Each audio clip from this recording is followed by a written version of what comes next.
Good morning class. कल के class में कल का जो वीडियो आपको दिया गया था उसमें हिरोशिमा अज्ञे द्वारा रचित कविता हिरोशिमा की व्याख्या आपको समझाई गई थी। उसका अध्ययन हमने किया था। आज हम मैंने आहुति बनकर देखा और हिरोशिमा दोनों शीर्षक के महत्वपूर्ण पद्यांश के प्रश्नोत्तर हम पढ़ेंगे।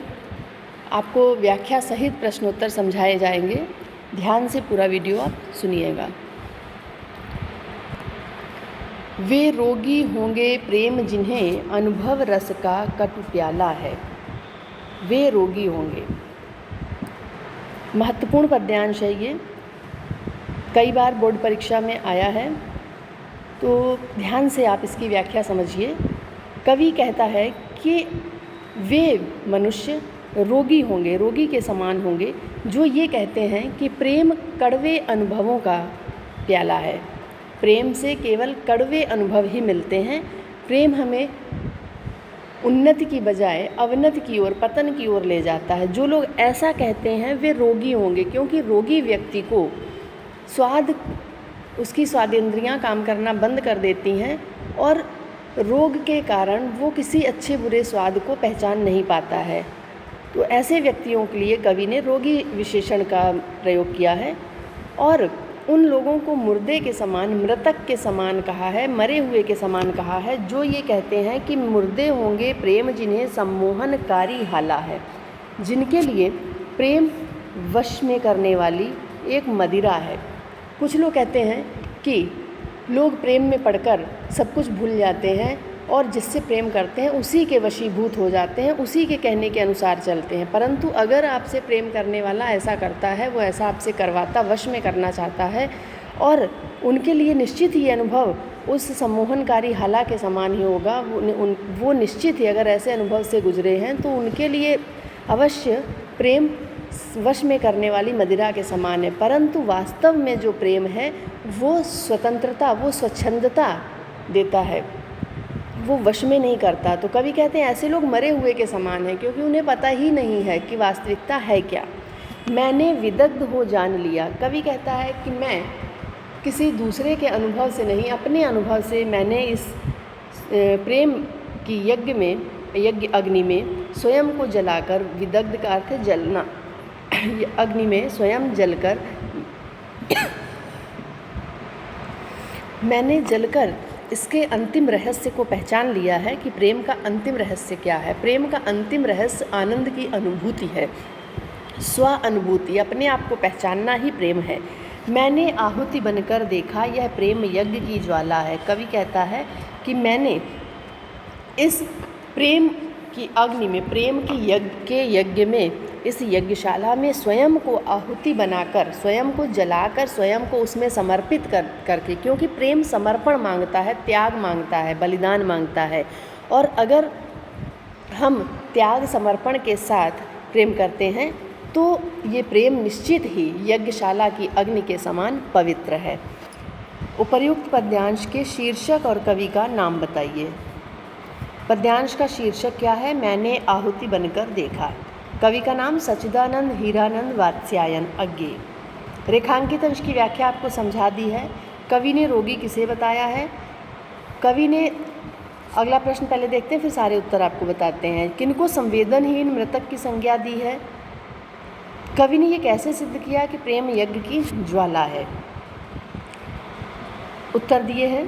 पहले प्रश्न का उत्तर है, प्रस्तुत पंक्तियाँ प्रयोगवाद के प्रवर्तक श्री सच्चिदानंद हीरानंद वात्स्यायन अज्ञे द्वारा रचित पूर्वा, ये इनकी रचना पूर्वा की पंक्तियाँ हैं। पूर्वा से ली गई है ये कविता। पूर्वा एक काव्य संग्रह है जिसमें कई सारी कविताएं हैं। उसमें से एक ये कविता मैंने आहुति बनकर देखा भी है। इस शीर्षक को पूर्वा से लेकर आपके पाठ्यक्रम में संकलित किया गया है। रेखांकित अंश की व्याख्या है। कवि अज्ञे का कहना है कि प्रेम जीवन में माधुर्य और सरसता का, मधुरता का, कोमलता का कह सकते हैं, और सरसता का, आनंद का संचार करता है। व्यक्ति को एक नई चेतना और उत्साह देने वाली नई प्रेरणा देता है। निष्प्राण व्यक्ति में प्राण डाल देता है प्रेम। कवि कहता है, मैंने स्वयं अनुभव किया है, अनुभूत करके प्रेम के सच्चे स्वरूप और उसकी महत्ता को जान लिया है। मुझे प्रेम का यह तत्व रहस्य ज्ञात हो गया है तथा कि प्रेम यज्ञ की उस ज्वाला के समान पवित्र और कल्याणकारी है, जो भौतिक एवं आध्यात्मिक दोनों दृष्टियों से व्यक्ति के लिए आवश्यक और मंगलकारी है।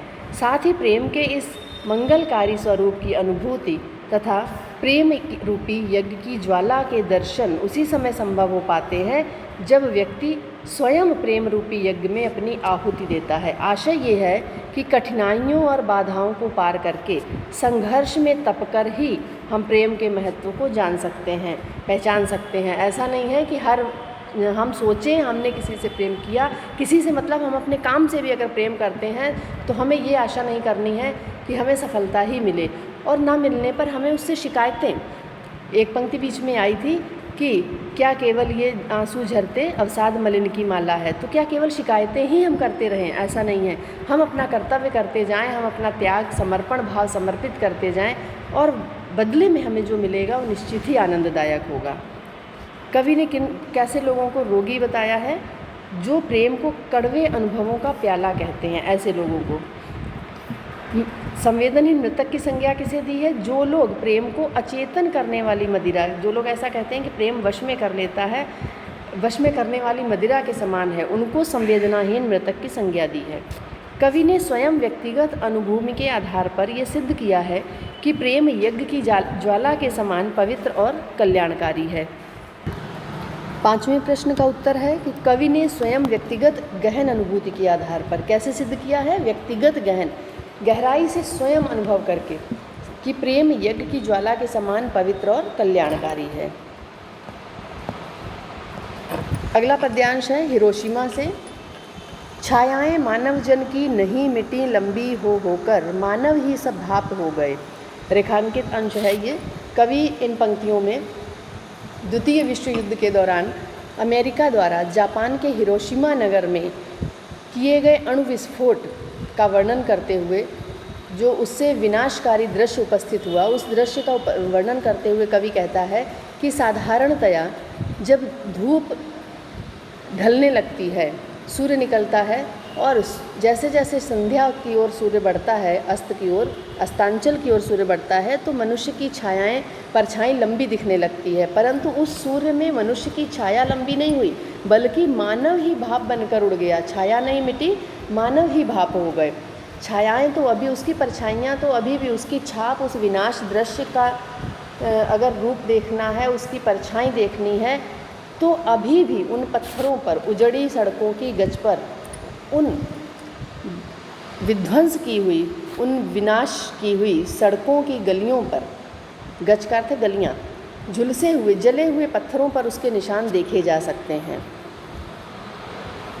प्रश्न है, उपर्युक्त पद्यांश के शीर्षक और कवि का नाम लिखिए। रेखांकित अंश की व्याख्या कीजिए। प्रस्तुत अंश में किसका वर्णन हुआ है? परमाणु हमले से कहाँ पर तुरंत ही सब कुछ समाप्त हो गया? हिरोशिमा की उजड़ी सड़कों पर आज भी कितनी काली छायाएं देखी जा सकती हैं? उत्तर हैं इसके।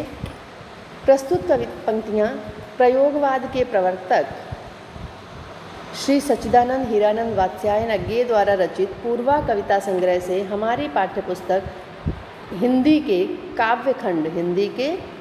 काव्यखंड में संकलित हिरोशिमा शीर्षक कविता से उद्धृत है।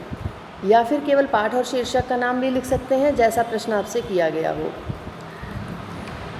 व्याख्या है, अज्ञेय जी ने कहा है कि परमाणु शक्ति के दुरुपयोग से मानवता त्रस्त होती है।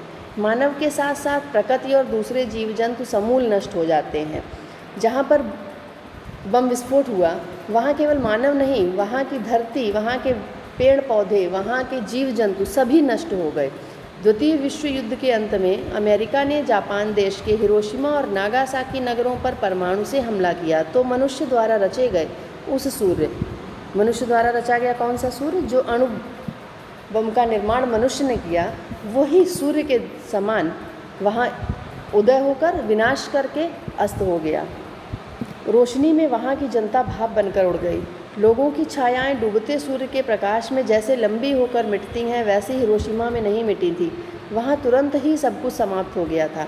आज तक भी वहाँ की उजड़ी सड़कों और परमाणु बमों की आग से झुलसे पत्थरों की उस त्रासदी की काली छायाएं देखी जा सकती हैं।